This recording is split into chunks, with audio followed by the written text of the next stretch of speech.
on Box Seat. I'm Adam McGrath, and again joined by Ian Lenton. Afternoon, Ian. Afternoon, Adam. Great to be here. Some small fields to start us off for this card, but we do expand as it goes on. Yeah, look, it's a bit disappointing we have those small field sizes, but there's nothing too short or dominant in those races that there's not another chance in the race. And as we get on, it gets a bit more in depth. So hopefully we can get started earlier and finish home just as strong. The feature as well, of course, the listed Idyllic Prince Stakes, Winkin and Nodder looking for 2 victories in a row. And it's going to be an interesting race, especially with Chansky thrown in there. Yeah, that just makes it so problematic with the 48.5 kilograms. I don't think any of us can really project how that is going to affect the race.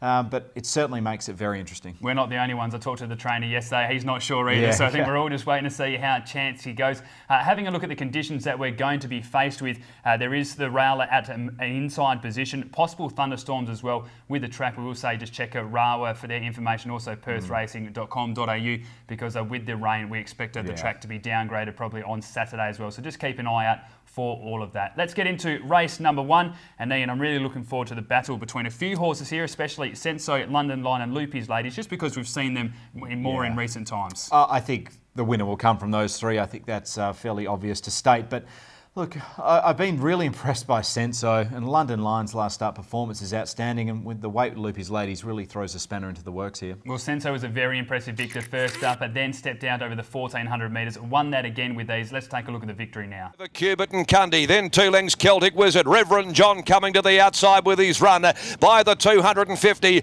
Hill sitting quietly on Senso. Cubit and Cundy coming. Reverend John on the outside, but Senso slipped away with 100 left to go. It's Senso from Cubit and Cundy, Reverend John, but he keeps Senso going, and Senso's too good. Senso beat Cubit and Cundy. Another Maori boy picked up. Yeah, great performance there by Senso, but perhaps the weight starting to take its toll there. Look, it beat Cubit and Cundy by a length and a half, which was going well before that, but the way it tracked up, maybe just expected a little bit better, but dropping back to the 1,200 metres here, Senso will be very hard to beat. I'm thinking London Line will be very hard to beat as well. William Pikes ride, the 58.5 kilos, flew home late to lose by Hot Goods, and I don't think William would mind us saying, but you and I spoke to him after the race. He was really disappointed the way he rode this horse, that he got too far back, he asked it to do too much, and I think he'll want to make amends for these owners.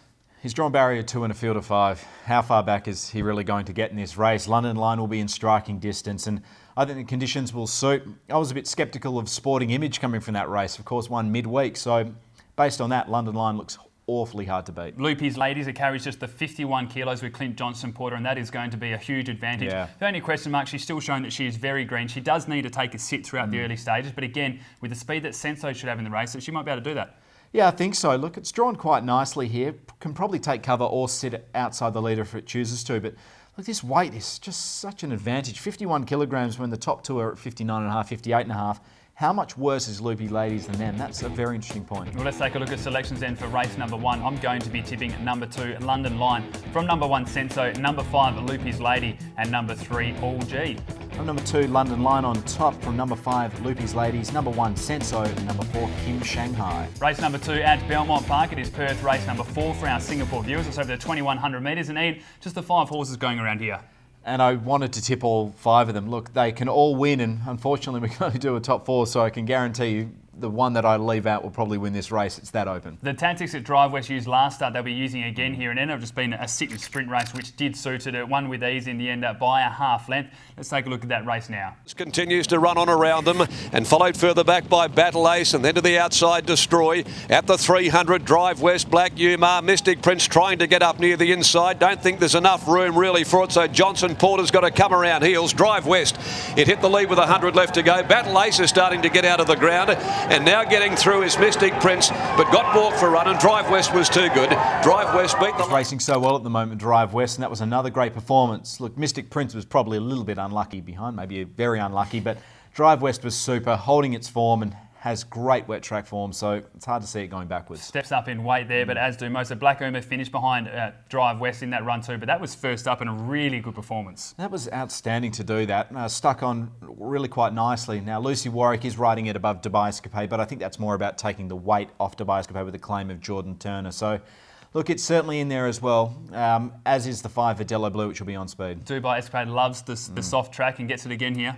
Yeah, I think this will be hard to beat. I think the claim is really well timed by the Warwick team with Jordan Turner getting on board, and I think it probably has the class form lines over the opposition here. If it comes down to a turn of foot, young Lionel will be very hard to beat as well with what we've seen so far this campaign. Yeah, in career best form at the moment, young Lionel, which is, I guess we had it pegged as not being able to run on the Belmont circuit, but all runs have been outstanding this campaign.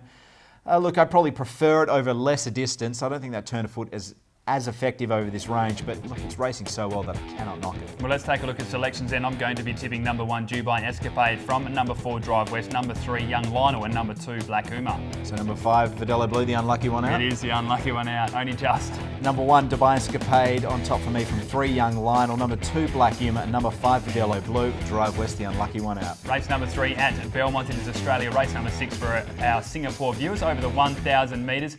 I'm looking forward to this battle. A bit of speed in this race. Yeah, and it's likely to be Mad Asset that takes up the running, and when he is in his mood, he is incredibly hard to run down.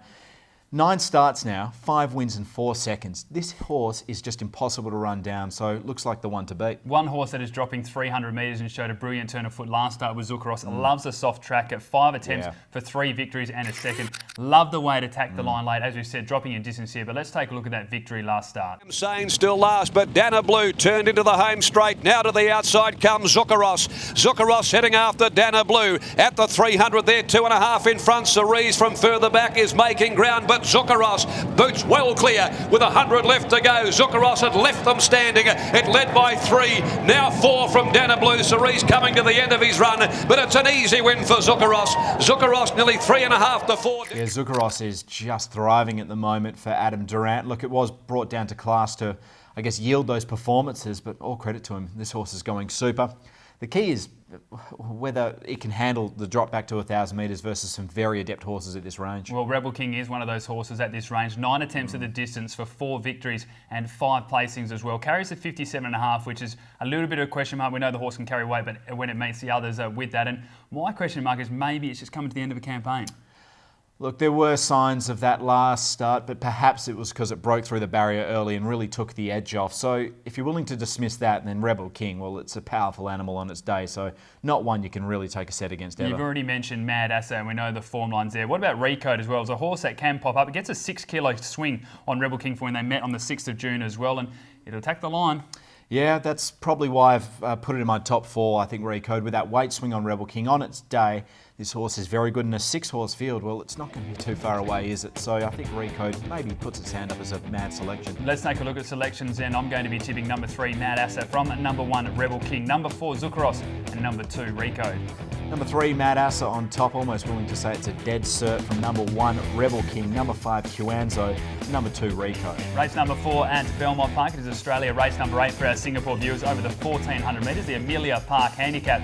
And say for Amelia Parker, Ian Lenton does like eating your burgers when it's a bit cold. It might be a bit cold on Saturday. Yeah, that was the headline through the week, wasn't it? It's true. Amelia Park Burgers. So, yeah, one of the finest burgers in the land. You get them on course at the Perth meetings. You certainly do. Horse number 1, Mad Brad, finished second last start behind Ideal Image. We know how talented that horse is as well. We'll carry the 57 kilos here. Let's take a look at the way this horse attacked the line.